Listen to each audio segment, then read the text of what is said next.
Hi everyone, I'm David. Welcome to today's class. By 2050, the percentage of the world's population over 60 is expected to nearly double. People today are living longer than they ever have before. Virtually every country enjoys a higher life expectancy today than 50 years ago.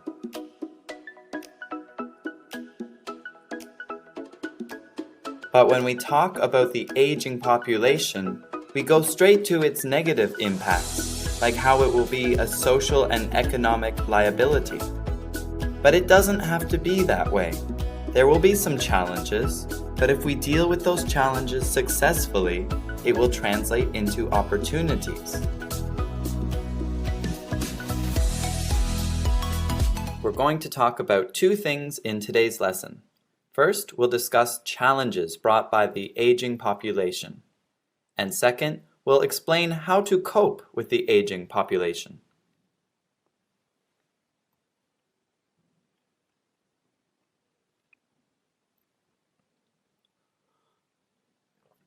Between 2015 and 2050, the percentage of the world's population over 60 is expected to nearly double. Thanks to developments in medicine and technology, the human lifespan is gradually increasing. While this is certainly a good thing for individuals, it does not come without a cost.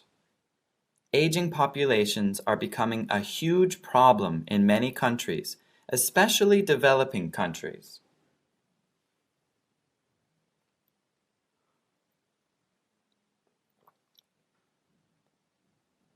One of the biggest problems is the huge strain on the economy. A greater number of elderly people means there is a higher dependency ratio. Our course explains the effects of this. A high dependency ratio means that there are fewer working people to support health, social security, and education services, which are used by the dependent sectors of a population.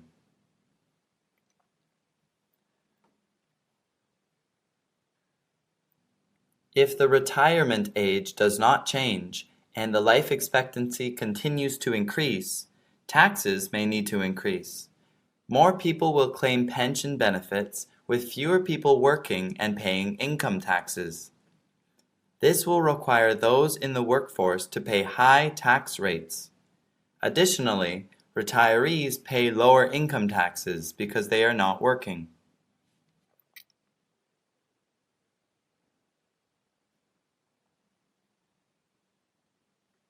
A shortage of workers would increase wages, but possibly lead to wage inflation. Alternatively, firms would need to find ways to encourage more people to enter the workforce by perhaps being more flexible with their hiring requirements. Furthermore, higher savings for pensions may reduce capital investment. If people are putting a higher percentage of their income into pensions, it could reduce the amount of money they have for other investments. This could lead to lower rates of economic growth.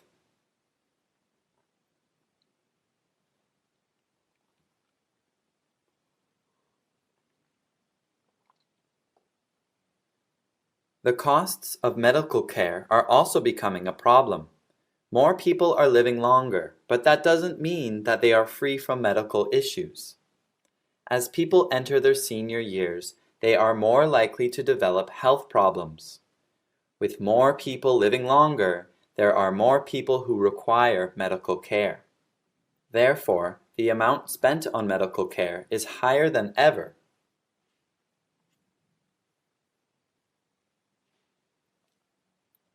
Our course talks about this growing problem. Worldwide, more than 46% of people aged 60 and over have disabilities. Getting meals and medical care, for example, becomes both expensive and difficult. As a result, the costs of providing services to the sick and disabled can become a huge problem. Some of the biggest difficulties seniors need to deal with are geriatric diseases, meaning diseases which old people get. Our course gives examples of these types of problems. Some of the leading conditions that accompany aging include vision problems, hearing loss, diabetes, and dementias such as Alzheimer's disease. These problems can lead to disabilities that make it difficult to live without assistance.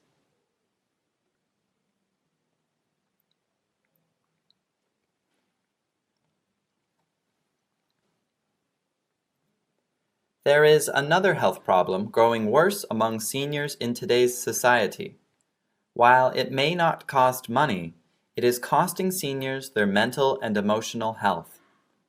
This problem is empty nest syndrome. Empty nest syndrome is the negative feelings parents have after their children grow up and leave home. These feelings include depression, sadness, or grief.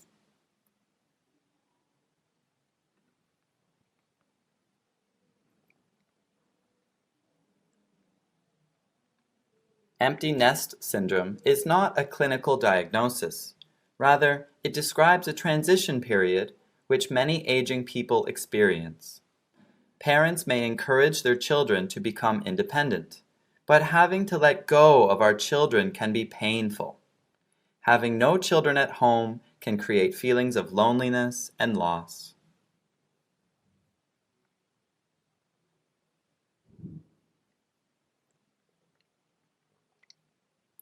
The children who once needed your care are suddenly gone.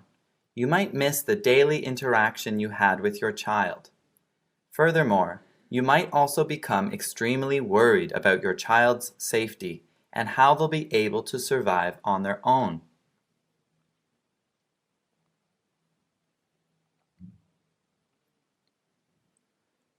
This is becoming increasingly more common today, since more and more seniors are being left on their own. Modern changes in society, especially in China, have increased the number of seniors with empty nest syndrome. Let's take a look at what our course states about this. Now, however, many elderly people or senior citizens are left on their own. This is partly the result of people having fewer children and also because of massive urbanization.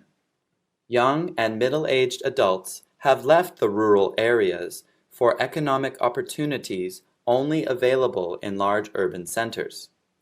When children in China move to large cities like Shanghai or Beijing for work, the parents are left alone in their hometown. Empty nest syndrome certainly sounds like a serious issue. So what are the impacts of it? Originally, research suggested that those experiencing empty nest syndrome were vulnerable to a number of issues. These issues included depression, alcoholism, identity crisis, and marital conflicts. However, recent research suggests the opposite. Newer studies suggest that an empty nest might actually reduce work and family conflicts. With an empty nest, parents have new opportunities. They are able to reconnect with each other, improve their marriage, and spend time on interests which they previously didn't have time for.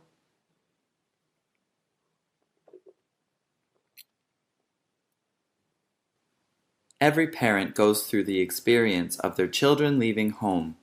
So how can a parent cope with empty nest syndrome? While it may not be an easy time for some parents, there are 4 key things we can do.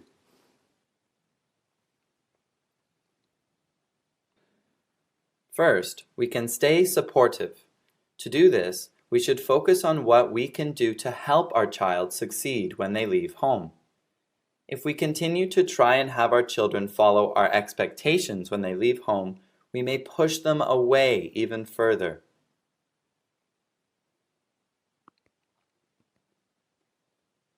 Second, we should keep in touch. When living apart, parents and children can maintain a close relationship. Try to maintain regular contact through visits, phone calls, messages, or video chats.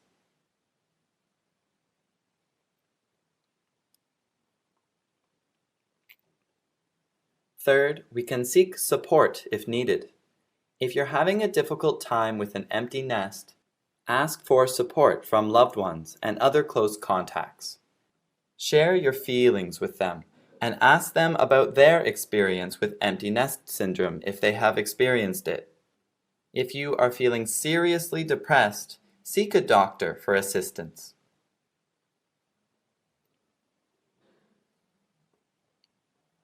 Fourth, focus on staying positive. The extra time and energy you have from not having to care for your children can go into other areas. Working on improving your marriage or pursuing personal interests might help you adapt to this big change in your life. Keeping busy in these ways can help keep your mind off of your child's departure. Since many seniors are being left on their own, there are a number of areas which need drastic changes. These independent seniors need to be able to take care of themselves. Issues like social policies, medicine, and transportation need to be altered to accommodate the growing number of independent seniors. Because people are living longer, some social policies which were suitable in the past do not work in today's world. The legal retirement age is a good example. In China, the legal retirement age is 60 years old for men and 50 years old for women. These ages were established in the 1950s, when the average life expectancy was much lower. These numbers are no longer realistic, considering China today has a life expectancy of 75 years.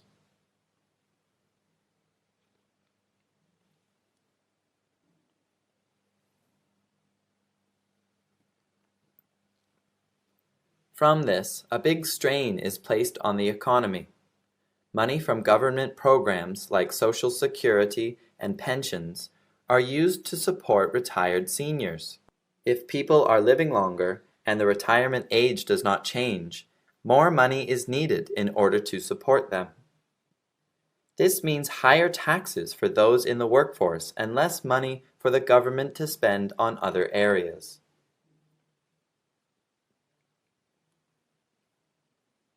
Some countries, including China, are implementing social policies to adjust.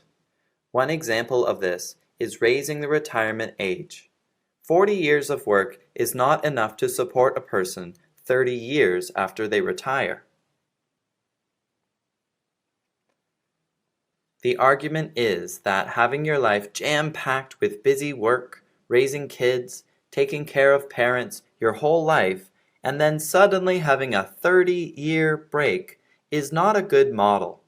Instead, work could be spread out for more years, while the number of working days per week and hours worked per day could be reduced. More breaks can be integrated into work schedules to give more time for those other obligations. This will help governments reduce the strain on government programs to support people for decades longer than they should. And this will also help individuals because they will feel better from having a less stressful life. China has taken steps to curb the aging population issue. In 1979, China established its one-child policy to limit its population growth. But the government recognized the aging population and dwindling workforce as a compelling issue. To correct this, the one-child policy was abolished, and a two-child policy took its place in 2015.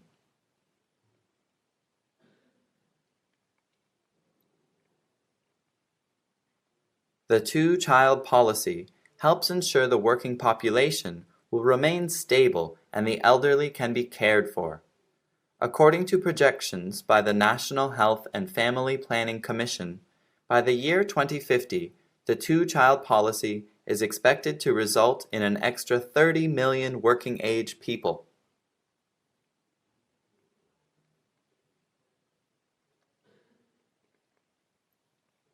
In 2002, the World Health Organization helped bring the idea of active aging into the mainstream.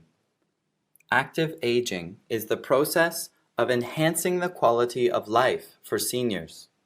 It focuses on optimizing opportunities for health, participation, and security as people age. It's active because it refers to participation in social, economic, cultural, spiritual, and civic affairs. It's not only about being physically active or participating in the workforce. Older people who retire or are disabled can actively contribute to their families, peers, communities, and nations. The aim of active aging is to extend healthy life expectancy and the quality of life for aging individuals. Being healthy includes physical, mental, and social well-being. Therefore, active aging policies and programs promote not just physical health status, but mental health and social connections as well. Maintaining autonomy and independence as one grows older is also a key goal.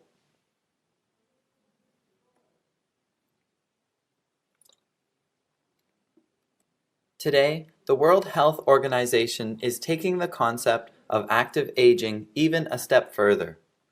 They believe that healthy aging is something every individual should experience. WHO defines healthy aging as the process of developing and maintaining the functional ability that enables well-being in older age.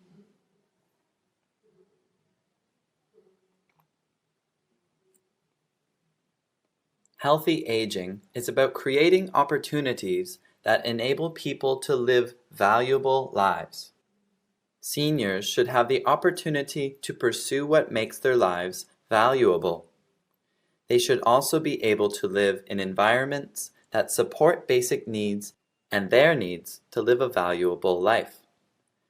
To add, government policies should be implemented to ensure these needs are fulfilled.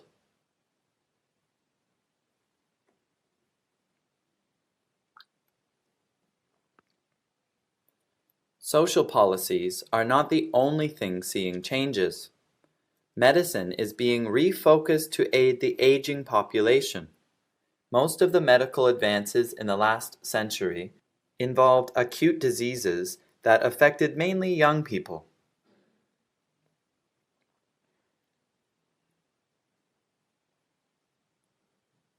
But one of the major epidemiologic trends of the current century is the rise of chronic and degenerative diseases, like Alzheimer's. This issue is growing in countries throughout the world, regardless of income level. Chronic and long-term diseases are more common than before due to increasing life expectancy. Because of this, medical progress is constantly progressing forward to keep up with the changes in medical conditions. This is leading to advancements in other areas of medicine.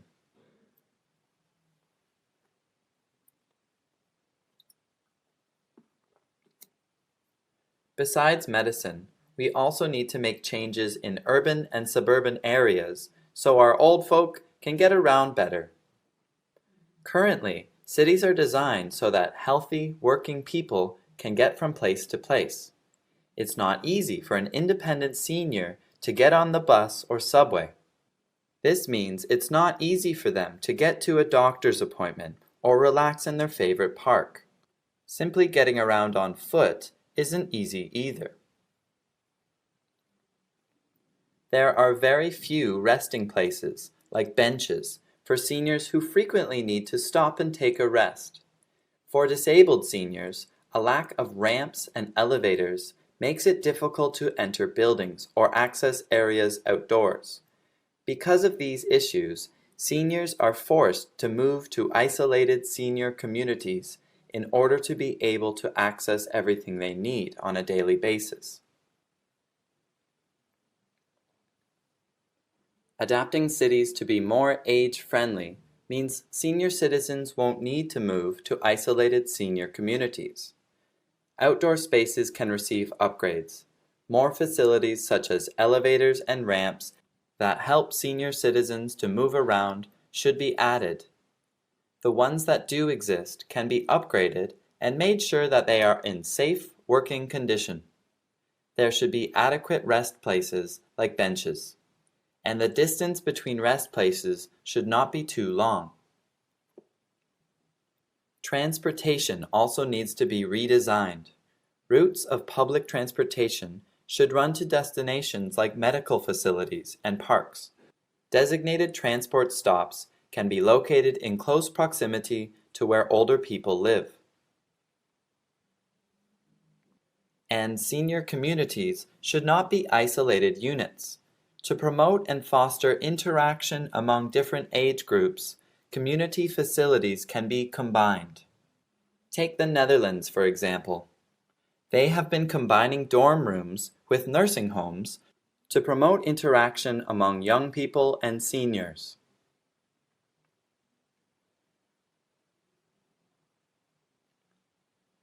Traditionally, seniors have been treated differently than young and middle-aged citizens, and not in a good way. It's as if the elderly are treated as and spoken to as if they were babies. But many of our elderly citizens are not stupid. They are, in fact, useful and contribute more than they get credit for. They've had rich experiences and lives that they can share with the world and make it a better place.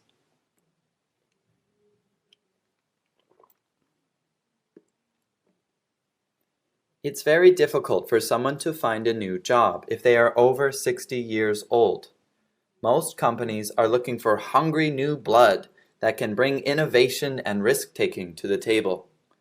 But certain types of careers require extensive experience that young people generally lack, such as education and medical practice.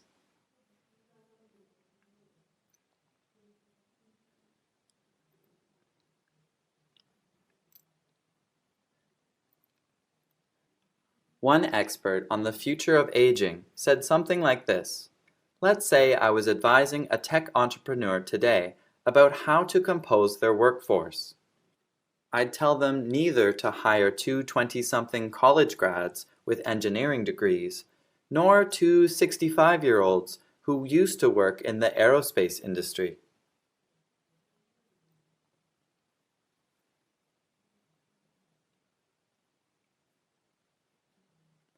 Rather, I'd tell them to hire one of each.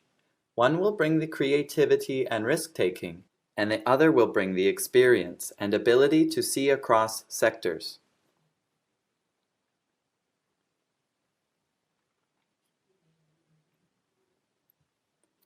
What we take for granted is that there's much that younger generations stand to learn from the older generations. In turn, the older generations benefit from sharing their knowledge with the younger generations. Sharing their knowledge can help keep them active and give them a sense of fulfillment.